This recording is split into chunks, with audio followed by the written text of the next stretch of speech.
തുല്യരായി മറ്റൊരാളെ കാണാൻ എനിക്ക് കഴിയാത്ത ഒരു മഹാനാണ് മർഹൂം പുല്ലൂക്കര ഉസ്താദ്. ഏത് വഖത്തിലും സമയമാകുന്നതിന് മുമ്പ് ഒതുവെടുത്തി 11 റക്അത്ത് വിത്ർ എല്ലാ ദിവസവും നീണ്ട റക്അത്ത് നിസ്കരിക്കും. 8 റക്അത്തും പലപ്പോഴും സുജൂദിൽ. ഈ സുജൂദിൽ ഉസ്താദ് വിട പറഞ്ഞു പോയോ എന്ന് എന്റെ മനസ്സിൽ തന്നെ ചിന്തിച്ചു പോയ സന്ദർഭങ്ങളുണ്ട്.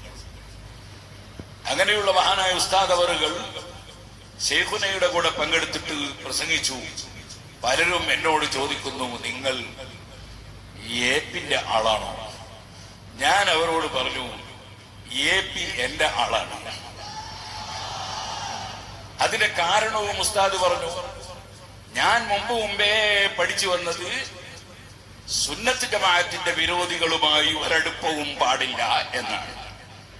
അത് തന്നെയാണ് ഏപി ഉസ്താദും പറയുന്നത് എന്നതുകൊണ്ടാണ് ഞാൻ പറഞ്ഞത് ഏപി എന്റെ ആളാണ് എന്ന് പറഞ്ഞത്. ഇത് ഞാൻ നേരിൽ കേട്ട ഒരു സംഭവമാണ്. നുഞ്ഞേരിയിൽ ഇന്ന് നമ്മുടെ എസ് ഇബ്രാഹിം ഹാജി അവറുകൾ ഉസ്താദിന്റെ പേരുള്ള സ്ഥാപനത്തിന്റെ പ്രധാന പ്രവർത്തകൻ മരണപ്പെട്ടുപോയി. അല്ലാഹു അദ്ദേഹത്തിന്റെ ഖബറിൽ സന്തോഷം നൽകണം. ഇവിടെ നിൽക്കുമ്പോ